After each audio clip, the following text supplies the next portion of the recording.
thank you for the food we're about to receive, for the nourishment of our bodies. Let the food that we partake help us when we outreach today and give soup and food to those who need us the most in Miracle Mile, Methadone Mile, and some of the people who are not used to seeing some of your blessings. This first day of Lent, there are a lot of things that we can give up, but we can't give up our love for the community.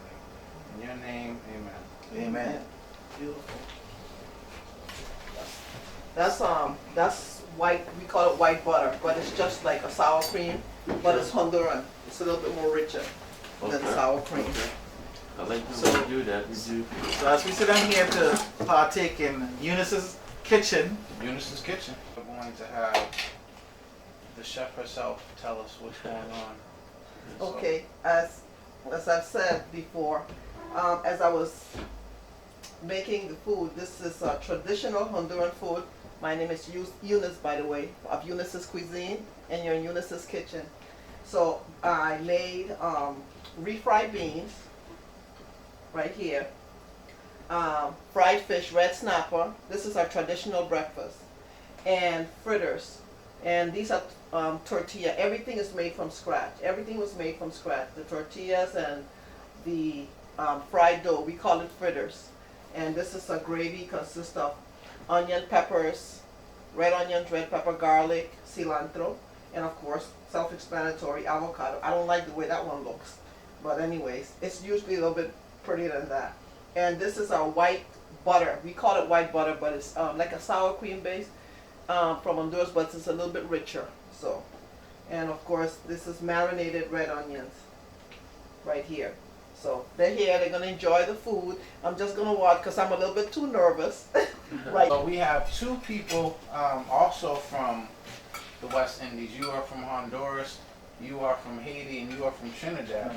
And so, Wow. how There's the Caribbean in we have the inside. Caribbean here, and so how is this? How does this It's unfamiliar. make you feel familiar?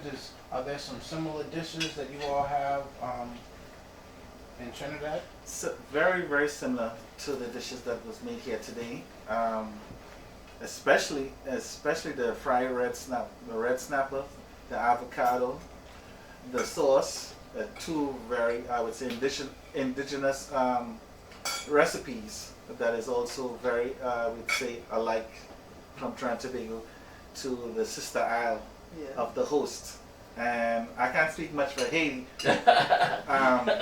because I know Haiti's famous for their black rice. Yeah. Yeah. So I'm yet to learn more of the Haitian traditional dishes, which Yeah. is important because I'm a single parent, and it'll be good to introduce these dishes, if not in the whole, but in part, Let me give you so that they will know a little more of their culture, because I think there's a strong connection with all the Caribbean islands that are sitting at the table, and for the host, of course, to broaden the scope for better health.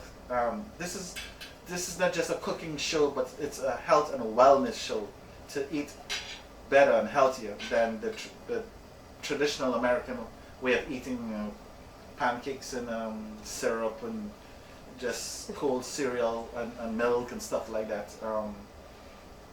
Just to install that healthiness and wellness back into the culture that seems to get lost in transition sometimes when we come here as kids, and for our children and the future generation.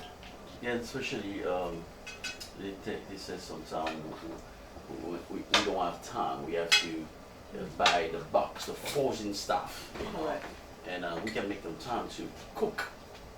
You know, I see some red sniper, you know, poisson rose, red sniper. That's the way the Haitian people cook the fish. And also, if I enter to a family's house, I will say, oh, this is some pate. Okay. Pate corday. Yeah. You know, but a little bit different. But you know, for the beans, the black beans, we cook it a little bit really soft or liquid, more liquid. It's not Okay. really heavy that way, but you know, that's, you know, I feel like I'm home Very good. You know, Very good. no, seriously, I feel like I'm home, you know. It's not anything frozen you get No, from a supermarket or, you know, put that in the microwave or something. Wow. I think that's the first time I'm eating Honduran. Honduras food, but, you know, I'm already feel like I'm eating some Haitian or Caribbean food. Very good. That's the whole point. Because I try to incorporate. I think the Honduran culture, everything comes together. The Caribbean, the Trinidad, the Jamaican, Haiti. They all come together. We all the same. It's a little bit different, but it's the same. And I try to. The main ingredient in my food, the main ingredient is love. Yeah. You know, because I love to cook. I love to cook. I love to see people enjoy the food, and I love to share my culture with other people. You know, so the main ingredient is love. So please. And that more transcends dish. all the languages, right? Mhm. So you have English, right, from Trinidad, speaks a lot of English, right? And Spanish. And Spanish. Then you have obviously Spanish from Honduras, right? Mhm. And then obviously Haitian Creole, some French from. Can you pass me the tongs? And Yeah. I want to get some of that lovely pate. I don't want to reach over you though. No, well, you don't call it pate and Yeah. Honduras. We call them fritters. Fritters. Fritters. So see, And Trinidadians call them fried baked. Yes. The Bajans call them baked. Big. Yeah. So they're all different, but it's all basically the same ingredient and basically the same.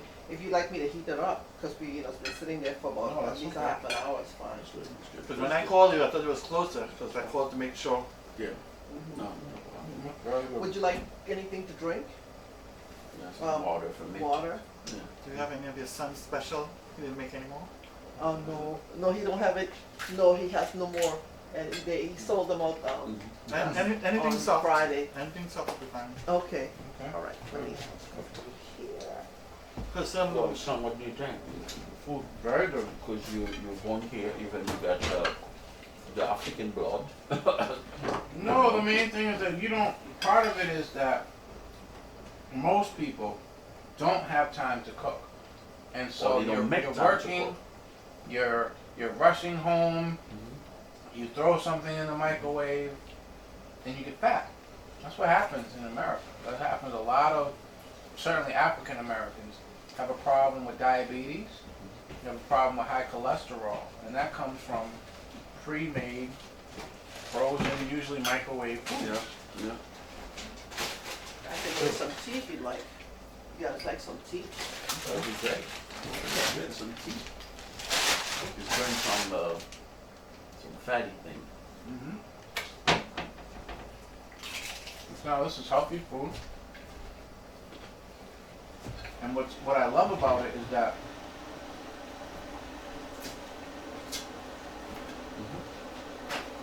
this is something that brings the cultures together, because by eating food from different places, from Honduras, because I'm from Boston, now that opens up that culture. Now I want to learn more about Honduras. Mm-hmm. I want to know more about the pesque rouge. I want to learn more about the red snapper. I want to learn more about,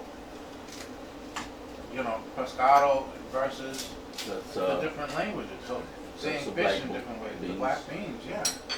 There's called it sauce pois. Sauce pois. So squat? Yeah. Oh, okay. And so now learning dual languages, your mind also is more trained, so you can see things better. Right. Yeah.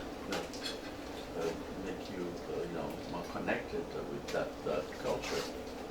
You need to know more, because every food have a story behind it. And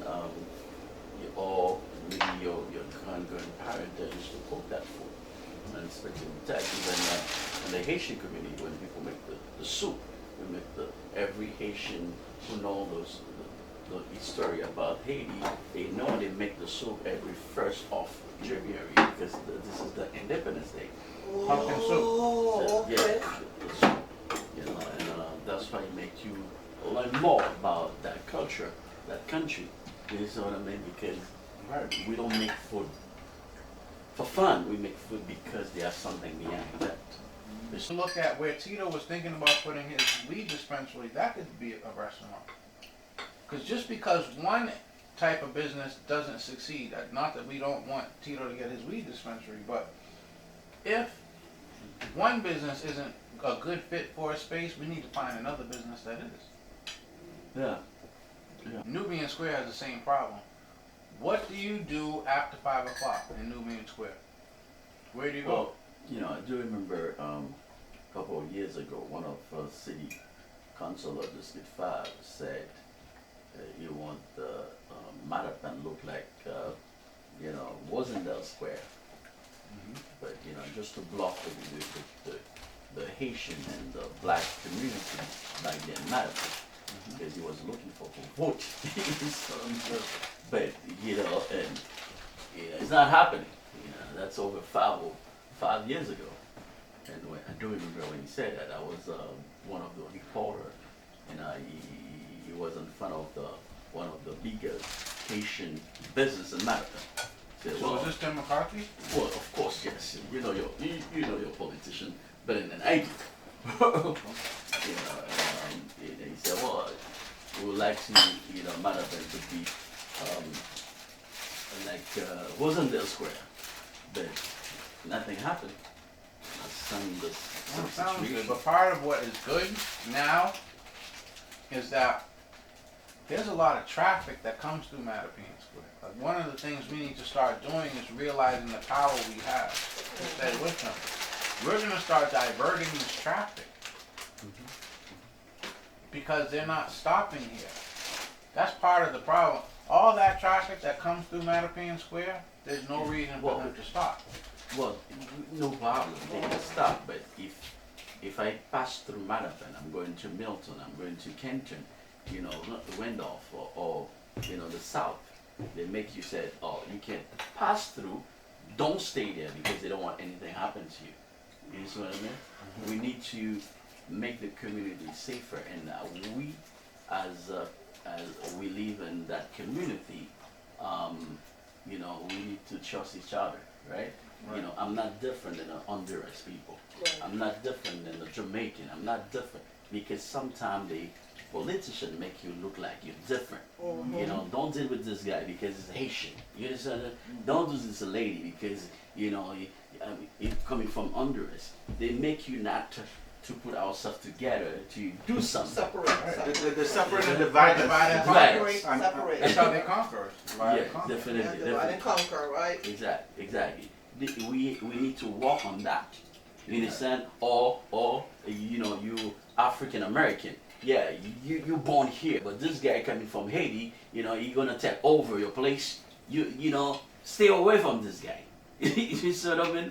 No, part of it is that there's competition that's unnecessary. We don't have to compete against ourselves, and that's part of it. That we've been. It's one thing to compete against your brother on the basketball court and shake his hand and say have a good day. It's another. That's another thing to take that to another level because you feel embarrassed because he's good or something like that. We need to understand. Competition for a good cause is not a big issue. Right. Competition to hate you and to kill you is a problem. You see what I mean? That's mean, you know, we look alike, right? If I don't know this guy, if I don't hear his accent, I will say, oh, this guy, you know, look like me, probably coming from Haiti or Haitian. Probably I look Jamaican, you understand? You know, when I see this lady, when I just come in, you look like somebody who coming from the north side of Haiti. You understand? Because Right. we look like, we need to sit down together and see, you know, what interest for us to make the difference. You understand? Because they put that in my head. You understand what I mean? Or when I came to this country, watch out with the black American. Because this black American, he can do anything back to you because you're Haitian. You feel me, Sam? You know, this is what we need to sit down and talk about it.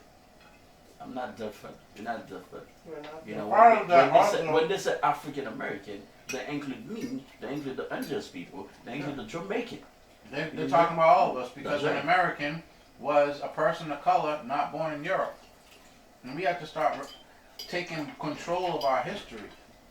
That America was named after us. This new world was our world. Yeah. That's what they. So now, at a certain point, we have to start looking at what they value. What they value is commodities, merchants, and money and power. And so the reason why they divide and conquer is because we have to stop being satisfied with peanuts. And they'll give you a grant, let's say, but the grant isn't something that's self-sustainable. That's money that they gave you to see what happens. And now you're running to the next grant. Whereas if you become a business, now your customers fuel your business. And if you are someone who's reliable in the community will support the business. That's what we need. We have all these small businesses around, but none of them support each other. No, well, you know what? Because some of them, they don't live in Matapan. Some of them, they don't live in Matapan. The minute they get 100 or two, $100,000 a year, they move, man. You know, they do have the business in here, but they don't live here. If you don't live in a community, you don't care, my friend. You see what I mean? You don't care. Because but your business is in the community. So part of it is showing them, listen, I understand you don't care, but you still have invested in this space. Even if you're renting in this business, you want foot traffic in your business. You don't want people laying on the street or acting a fool. Yeah. You want to support people in the community because then they're going to support your business. So now when you show them the business model will ideally be that for the first time we have Telly Beltop. We had BET for a little while, then they sold that to Viacom. Yeah. So now this is the first black owned company that's a TV station. So I just want to say congratulations to you. Thank you, because we're not only doing that to the station for the Haitian, we do it for everyone. Because we need to showcase the black community and people of color. You know what I mean? Because if we don't do that, it's gonna be a big issue because the other community will never show what's going on here. We're eating some great food, and while we're eating some great food, we have some good conversation.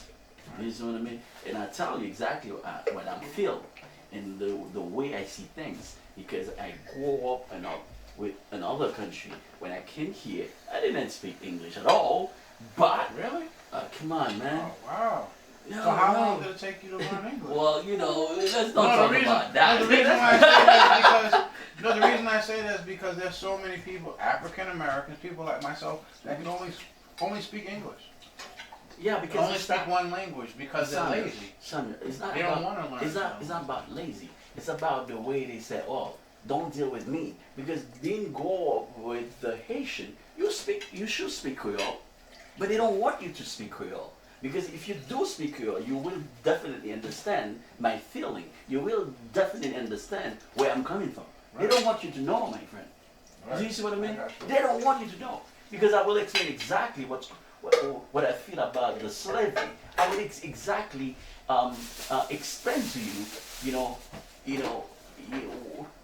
the French people, what they did in Haiti in the colony time. You see what I mean? Right. But they don't want you to know that. And they don't even teach you that at school. The first black republic, you see what I mean? They don't want you to know. Because, it's definitely you understand the language, you understand the culture. You're going to ask me, let's go to Haiti one day. Absolutely. Definitely. Because if you don't speak the language, you will never go back there with me. No, that makes sense because then obviously you understand what they're saying. You want to go, you want to learn, you want to see. So, and you will go by yourself too. One of the things I know they took out to the school curriculum is Black history. Sure. We do not get to know about our own history because it was taken off the ballot for schools, and that needs to be reintroduced. They only teach about the white American history, but nothing about the black history. Yeah, but parents need to get involved and teach their kids their history. Sit down and let them know all these black inventors, all these people that fought for human rights. Yeah. Parents need to get more, we as parents need to get more involved in our children's education, Yes. and really, really, really teach them. Because even sometimes the school, they don't have accurate information. They don't.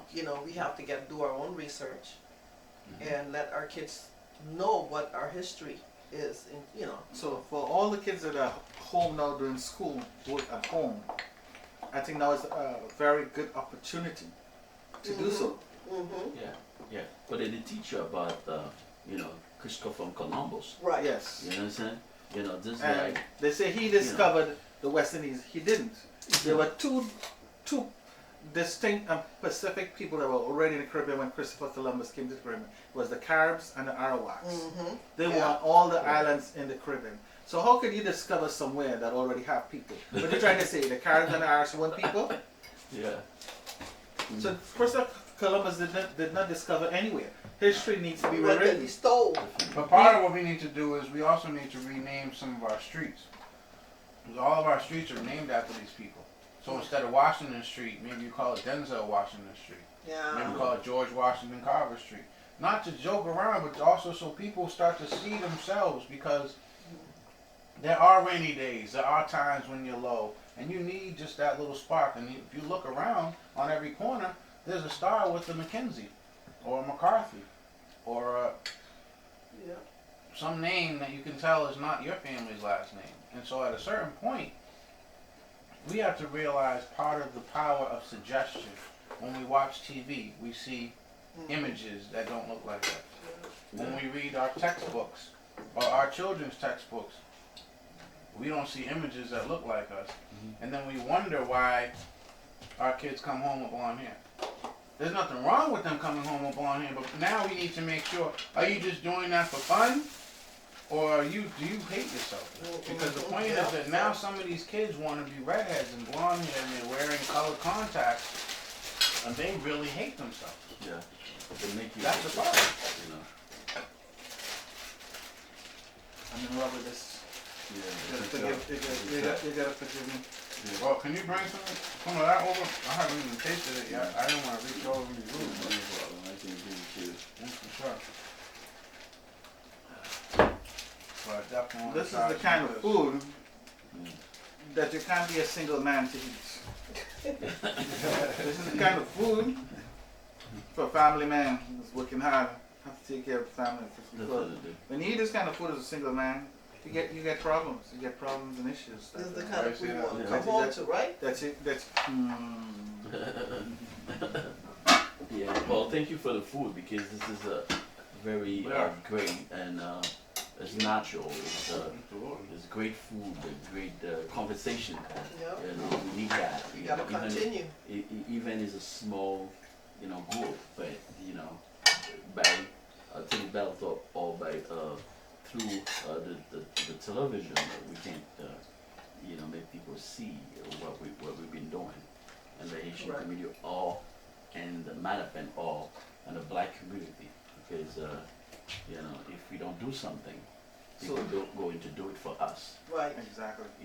Correct. And this is just one of the hidden gems that we have decided not to keep hidden no more. We want to share Yeah. the love, the knowledge, the experience, and the blessings that the Lord has bestowed us to give and share to our brothers and sisters. Yeah. But also save some lives in the process, because we can, through history and teaching, we can also make sure we don't repeat our mistakes. Correct. And one of the mistakes in the past is thinking that the government or some person outside the community is going to come save us. Mm-hmm. We need to be able to find out, how do we look within ourselves, because you remember the police were night watchmen. So the neighborhood watches, which they created themselves, were so successful you didn't even need them anymore, because the neighborhood watch, everyone knew what was going on. And if you had real leadership back in the day, like the 70s and the 60s, without the drugs and the foolishness, Yeah. then you can say, oh, that's blah blah blah's son, let me talk to them, that's my friend, no, we go to church together. You talk to that person, now all of a sudden they're not misbehaving. Yeah, well, I don't have to necessarily report that to the police, we just solved the problem. yeah, we need police. All of a sudden they didn't have anything to do. The neighborhood watch was yeah. doing so well, they got rid of it. So part of what we have to realize is, let's not reinvent the wheel. Community policing was invented here. Yeah. And community policing means we police ourselves We first. police We figure ourselves, out right. how do we make sure we're eating nutritious food? Because it's interesting, but I'm willing to bet that there'd be less divorces if people had good food to eat when you come home. If you can have something that you can build on, and you can come on and this is the man himself. We, you know, no holds back. What's going on, T? How you doing? Good afternoon. I'm sure you have. He's not new to Unice's kitchen. This is the man himself, T Nice. What's going on, brother? How are you? Good afternoon. On camera. Nice. Yes. So this is Tristan. This is Unice's son. This is Junior. He's with Telly Belltop. This is brother Joel. And at the end of the day, this young man is also one of the geniuses that's part of Spark Radio, who also does radio and television. One of the things we were talking about is how food brings people together, how we don't really have an opportunity to do a lot of this in our community, and how it's nice, really, when you talk about something, to be around people that can just get it done. You have an idea, and then it just starts happening. So, you know. And today we're not just talking about it, we are being about it. Right. So maybe you could talk about, so what usually happens on Wednesday, because Yeah. we usually eat. We were disappointed we didn't have any of your juice. Because what was interesting, we were talking to your mom So I about think it. you guys had the grape juice.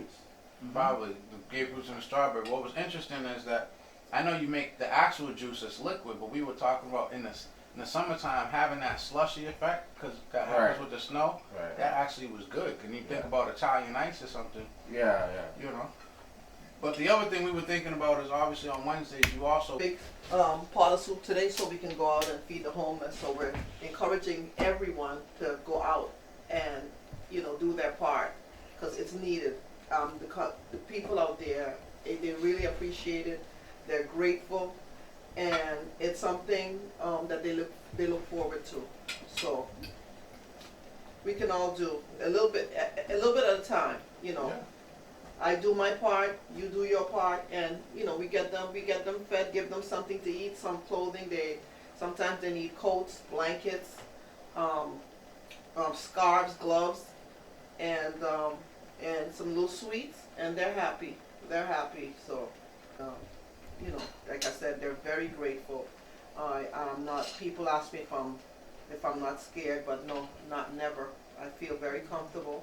And if they see someone getting out of line, they themselves will protect us and tell them, back off. They're here to help us, you know, back off. And well, so, because you go every week, so yeah, they we know go every you. week, and they're familiar with us now.